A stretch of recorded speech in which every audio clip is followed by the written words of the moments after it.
It has been a busy week for World of Warcraft. From game director Ian Hazzikostas explaining more about the add-on purge coming in midnight, to also Blizzard rapidly settling fears about the price of Transmog come the next expansion. I think it's largely good news all around, but is a healthy dose of pessimism warranted? Let's get into it. Hello everybody, it's your boy Jmulls, and they fixed the Transmog system, thank God! Will you stop touching me? So game director Ian Hazzikostas put out a lengthy blog post detailing Blizzard's philosophy behind a lot of these add-on changes, while also noting a lot of the skepticism that a lot of people have in regards to the add-on purge that's coming with Midnight. Because we have access to the beta, we can get in there, and a lot of people are noticing some of their favorite add-ons just aren't working anymore. And when the stated goal of the add-on purge is to remove the ability for add-ons to provide a competitive advantage in World of Warcraft, people start to sit back in their chair and go, well, what the heck's going on? Why are these add-ons that are only allow me to modify and customize my UI to fit my own personal preferences? Preferences that, by the way, I don't expect Blizzard to individually seek out and be able to cater to. Why should the add-on purge affect those add-ons? And Ian talked about a couple of reasons for why this has happened. One, they went with the heaviest-handed approach they possibly could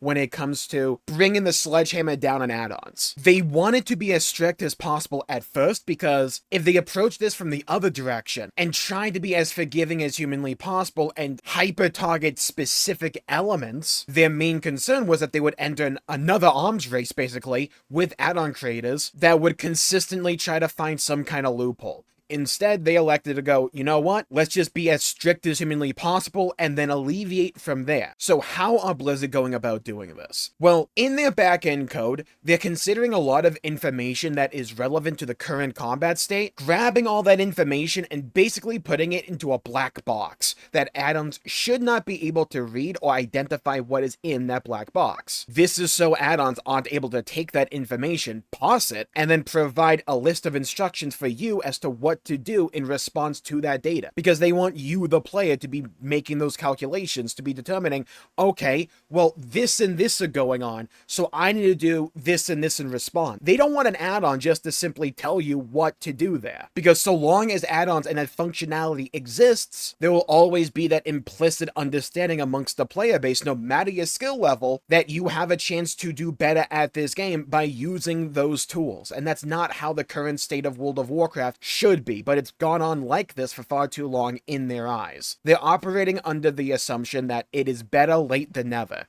They probably should have done this 8 years ago when it was first starting out, but in their mind, it's better to tackle all of this all at once because they have to make a bunch of systemic changes to the game in response to being strict on add-ons, because they've designed the game around the use of these add-ons for so long. And we're seeing that with Midnight. It's not just a matter of them restricting these add-ons. They're adding more to the UI itself. They're changing how fights are telegraphed, how frequent some attacks may come out, and the types of mechanics that you may encounter. If you don't change the entire game state accordingly, well, then you get this like mishmash of various elements designed for different game states. But if you do it all at once with an expansion launch, well, then everything can be designed with the assumption of everything else working accordingly. I think it makes a lot of sense to me, and I also think for the long-term health of World of Warcraft, this is absolutely the direction to go in. The main issue and the main concern a lot of people have right now is the collateral damage from going in this direction. We have seen numerous add-ons say, you know what, guys, we're just not going to continue development of this add-on for Midnight. One of the biggest examples of that we've seen recently is ElvUI. For a lot of people, ElvUI is used simply to customize the user interface of the game. I used to use ElvUI a lot back in the day before Dragonflight because, well, the UI back then was just hot garbage. And while there's still absolutely some improvements they can make, I no longer feel the need like I have to have ElvUI. But that's a personal thing. And this is also where my own opinion comes into the conversation here. I don't care how someone customizes their game for aesthetic purposes, how they want information to be displayed for them. That's all personal preference,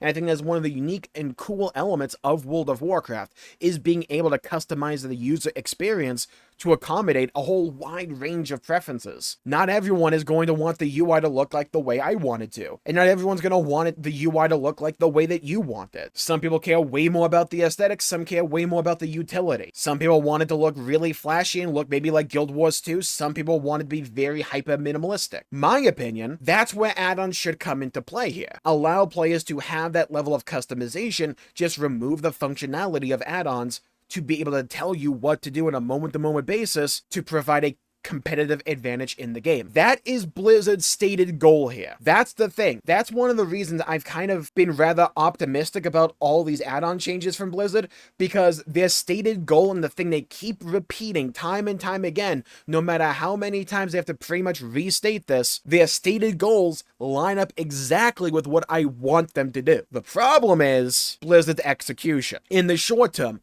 could this be messy? Absolutely. We're seeing that on the beta and the alpha right now. What was the alpha is now the beta. Terminology, am I right? We've seen quite a few of their in-game solutions to the functionality and utility that add-ons provide are either okay at best, or they just have some glaring omissions. Like the cooldown manager that is there in the beta right now, you can't have it so the icons line up directly next to each other. There's a little bit of a buffer window in between them. There's a little bit of a space. And the setting that lets you scale that space only goes down to a difference of 2. It doesn't let you have them line up pixel per pixel, and I don't know why that's not there already. To me, that seemed like something very obvious. Will you stop touching me? In fact, let me just show you right now. So we're on the beta right now. Let's go to edit mode. Let's go to the essential cooldowns, and this is the setting. Icon padding. If I want to make them really spaced out, I can do that up to a value of 10, but if I want them right up against each other, I can only bring it down to a value of 2. I save, and if we go into combat, you can see there's still a space in between. Now, baseline functionality. I don't understand why it's like this and why they don't give you more leeway in how spaced out or not spaced out you want to be. This is just one specific example. However, it's also an example of something that I believe, according to Blizzard's own logic that they're using, this is something you should be able to customize with add-ons still going forward. It just might require new add-ons to be developed for it, or for add-ons to change their own code to accommodate for what they're doing with the API on the backend. Because another example that they gave as to why certain add-ons may not be working in the midnight beta is because while the functionality of some add-ons may be very similar, the way they're able to get that functionality in the backend could be very different, and it might run afoul of what they are restricting when it comes to midnight. The same thing with like the DPS meter in the bottom right corner here. Theoretically, you should be able to customize how these pieces of the UI look with add-ons. It's just you can't have add-ons like weak auras anymore be able to scrape together all this different information and tell you, okay, you need to go stand here, then here, then here. Will you stop touching me? We are MMO gamers. We like things a certain way, and when you deviate from that certain way, especially when we're not harming anybody, it can produce a lot of negative sentiment. I do think in the long term, this will have more positives than negatives, so long as Blizzard are able to continually update the UI and are able to stick the landing. More add-ons will be developed down the line. More customization add-ons will be developed down the line to accommodate a post-midnight world. That is just going to happen. And while some very familiar add-ons that we've come to know and love may either be no longer viable because of the changes coming to midnight, or the add-on authors just can't be bothered or asked to continue to develop it or change certain elements, in the short term, yeah, absolutely it will be disruptive. In the long term, I think things will even out. I think Blizzard should continue to update the game, and especially the beta, in order to hit that good balance between allowing add-ons to adjust the cosmetics of the UI and the way information is presented to the player, but at the same time not allowing add-ons to take that information and essentially solve the game for you. I foresee this being very messy in the next couple of months leading up to the actual proper release of Midnight. And I doubt that when Midnight comes out, it will all be said and done. No, I imagine we're gonna need a few updates after the release of 12.0. I am kind of glad that Blizzard are sticking to their guns here, because it was pretty dang stupid of the game to where for so long third-party add-ons could actually provide a competitive advantage. Just like knowing that existed and was so widespread in the game, and so just ingrained in the culture. When you step outside of World of Warcraft, it makes it all the more weird that that was just allowed to happen for so long. I think this is a good direction for the game, because at the end of it all, in my opinion, if the use of add-ons was the only thing keeping you playing World of Warcraft, then the game had deeper, more fundamental issues that it needed to address. To me, if your perception was that World of Warcraft was being like held up by the use of these add-ons, then the game has far more foundational issues it needed to address. Speaking of addressing things, let's talk Transmog.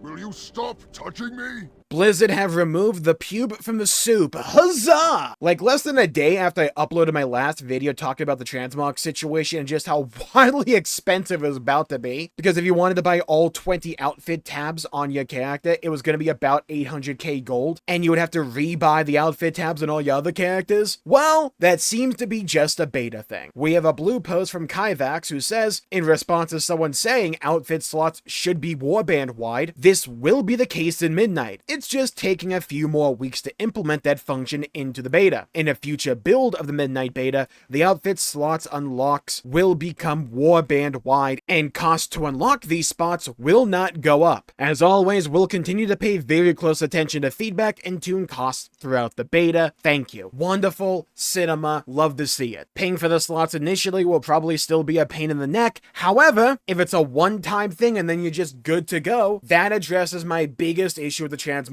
system in Midnight. I'm fully on board. This looks awesome. Beta will always be beta. Things are always subject to change. This to me does feel like if we still had the Blizzard from pre-Dragonflight, they would not have changed this, and this would have been the intended design choice because we just couldn't have anything good back then. This is good and clear and also quick response to feedback. Like to see it, love to see it. I want to see more of this. And I also like the transparency from Ian Hazzikostas and Blizzard overall when it comes to the add-on situation. Because again, philosophically, I believe in what they're doing. I agree with the direction they are taking the game. It's just, that has to be what the end result actually looks like, right? Like, it's all well and good to have a post this long going into this much detail about what we've covered today, but if this philosophy doesn't make it into the end product, well, then it would have all amounted to nothing. But I am rather optimistic. Again, short term it may be a little bit screwy, but I think it will even out in the long term, especially as we get more and more add-ons developed with the new parameters going forward. I like how Ian is responding to this stuff, even in like Game Informer interviews. There's also a Reddit post where he went into more